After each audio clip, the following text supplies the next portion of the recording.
کہ اللہ تعالیٰ کے گھر میں اس کی عبادت کے لیے، اس کو راضی کرنے کے لیے بیٹھ جائے، اور 10 دن جب وہ مسجد شریف میں حاضر رہتا ہے تو حضور صلی اللہ تعالیٰ علیہ وسلم فرماتے ہیں اللہ تعالیٰ اسے 2 حج اور 2 عمرے کا ثواب عطا کرتا ہے۔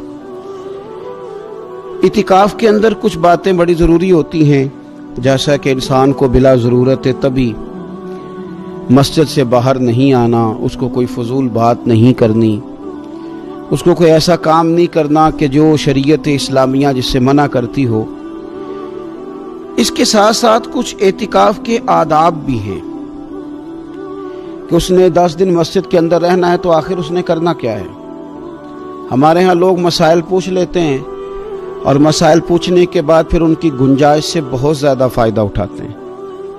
اس میں کوئی شک نہیں ہے کہ باہر سے آنے جانے والے آدمی کے ساتھ آپ گفتگو کر سکتے ہیں، ضرورت کے تحت آپ ٹیلی فون پر بھی بات کر سکتے ہیں، لیکن اس کو اگر آپ نے یہی کام کرنا تھا اور بہت زیادہ وقت اسی پر ضائع کرنا تھا تو پھر تو آپ پہلے سے باہر موجود تھے۔ اعتکاف میں آنے کا مقصود تو اللہ کی عبادت ہے۔ اعتکاف میں جب آپ آ گئے تو اس کا مقصد ہے کہ آپ کچھ دنوں کے لیے لوگوں سے کٹ کے اللہ کی بارگاہ میں حاضر ہو گئے، آپ نے اپنے رب کو راضی کرنے کا ارادہ کر لیا۔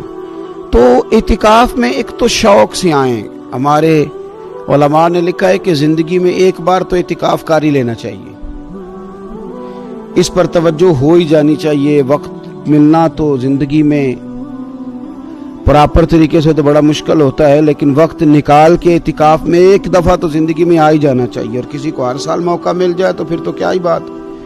تو اعتکاف کے اندر جو کام ہم نے کرنے ان میں سب سے زیادہ اور سب سے پیارا کام یہ ہے کہ کثرت کے ساتھ قرآن پاک کی تلاوت کریں۔ نبی پاک صلی اللہ تعالیٰ علیہ وآلہ وسلم رمضان المبارک میں قرآن پاک کا دور فرماتے تھے حضرت جبریل امین علیہ السلام کے ساتھ، اور جس سال حضور کا وصال ظاہری ہوا اس سال حضور فرماتے ہیں 2 مرتبہ قرآن پاک کا دور کیا۔